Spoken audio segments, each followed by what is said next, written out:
In a quiet suburb just outside London, a 4-bedroom semi-detached house that was once worth £800,000 has been sitting on the market for over 6 months. No offers, no interest, nothing. The seller slashes the price, first to £750,000, then £700,000, still nothing. Why? Because just 2 years ago, buyers were fighting over homes like this, offering £20,000 over, asking just to secure a deal. Now, they're vanishing. And this isn't just happening in London, it's happening across the UK. The housing market has frozen, sellers are desperate, buyers are scared, and behind the scenes, the pressure is building because a wave is coming, a mortgage shock, a rental squeeze, a construction slowdown, a generational divide. Everything that props up UK housing is starting to crack, and if you're not paying attention, you could be caught in the middle of it. Back in 2021, money was basically free.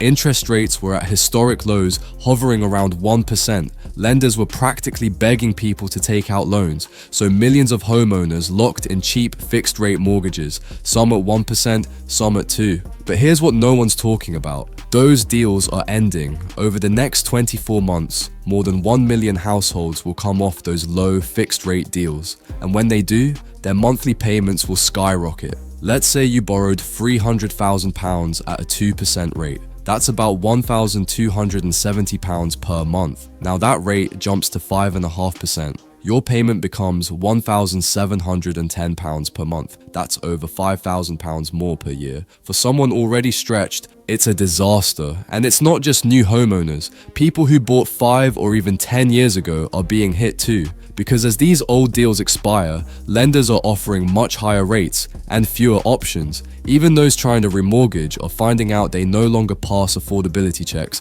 on their own home, which leads to a terrifying choice: sell or fall behind, and many are already choosing to sell. But here's the twist: nobody's buying. In early 2022, estate agents couldn't keep listings on the site for more than a week. Now, the average time on the market has doubled, and in places like London, transaction volumes are down over 30% year on year. So where did all the buyers go? 3 reasons.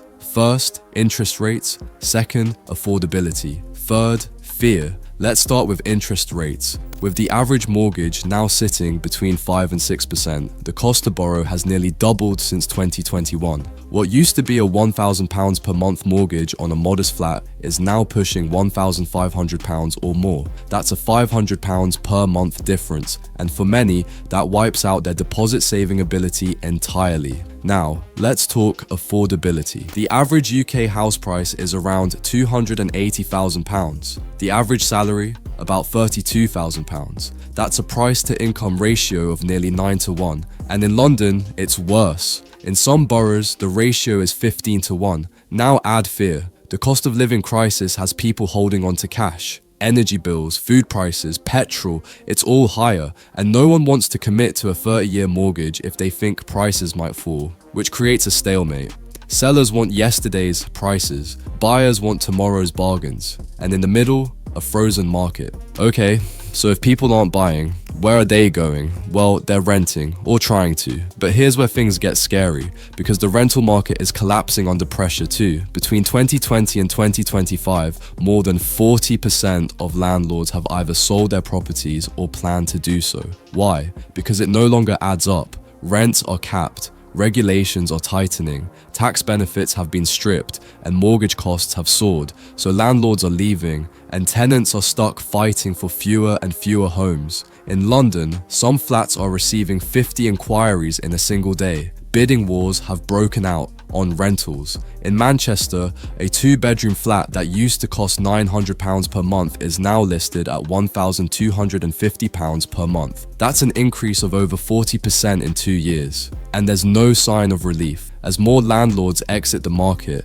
tenants are left paying more for less. And the worst part, many of these renters are the same people who are hoping to buy. But with prices still high and borrowing costs rising, they're trapped. Too rich to qualify for help, too poor to buy, so they rent, and rents are becoming unaffordable. One of the few lifelines in the UK housing system was supposed to be new builds, shiny flats, modern interiors, first-time buyer schemes. But here's what no one tells you. The new build sector is slowing, fast. Developers are pulling back, planning approvals are down, construction delays are up. Why? Because building homes has become too expensive, material costs are up, labor costs are up, interest rates on development loans have exploded, and demand softening. Buyers aren't lining up for overpriced flats in zones they don't want to live in. In fact, many first-time buyers are learning the hard way that those government schemes often push them toward new builds that are overvalued by 10 to 15% compared to older homes.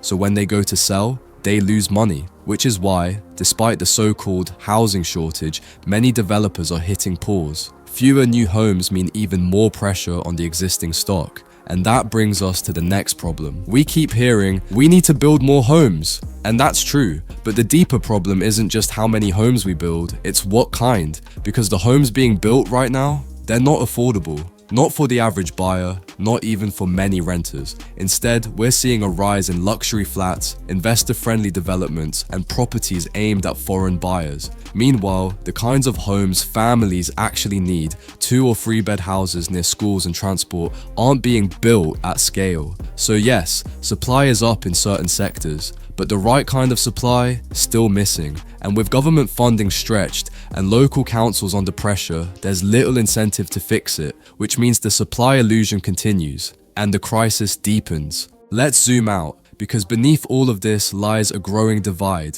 one that cuts across age, wealth, and geography. If you bought a house in the 1980s or 1990s, you probably paid under £100,000 and locked in a mortgage that felt expensive at the time, but was manageable. You rode the wave, you benefited from years of house price inflation, and now your property might be worth £600,000, maybe more. You own it outright, no monthly payments, just rising equity. But if you're under 40, you're being asked to buy that same home for 6 times the price your parents paid, with no government scheme that meaningfully closes the gap, with wages that haven't kept up, and with interest rates that make every £1,000 borrowed feel like a burden. It's not just hard, it's structurally rigged. The older generation says, just work hard and save, but the math doesn't add up anymore. In 1995, the average home cost about 4 times the average salary. Today, it's closer to 9 times.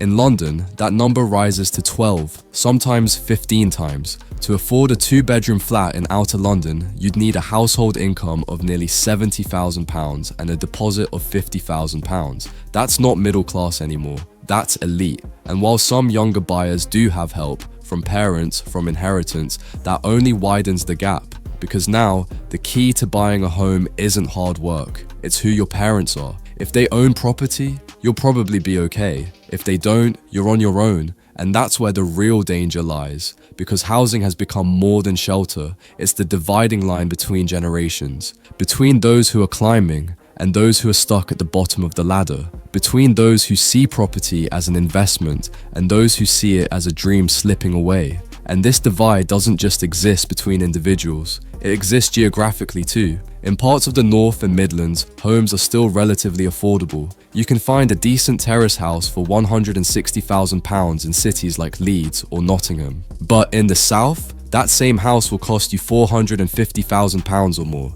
So younger people are being forced to move out of the cities, away from family, away from work opportunities, just to have a shot at owning anything. And even then, they're locking into 35-year mortgages just to make the monthly payments manageable, which means they'll still be paying them off in their 60s. That's the new normal. A home used to be the foundation of wealth. Now, it's a lifelong chain for those who got in late. Or not at all. This isn't just a housing crisis, it's a generational one, and the cracks are only getting wider. So, here's the truth. We're not waiting for a housing crisis. We're already in it, but it doesn't look like the 2008 crash. There's no Lehman Brothers, no sudden collapse. This one is quieter, slower, but just as dangerous. Transaction volumes are down, affordability is stretched, renters are being squeezed, landlords are leaving, builders are pausing, and the next wave of mortgage resets is just beginning. But what comes next? That depends on how the government responds, on whether interest rates fall, on whether inflation returns, on whether wages rise. But one thing's certain, the UK housing market can't continue like this forever. A reset is coming.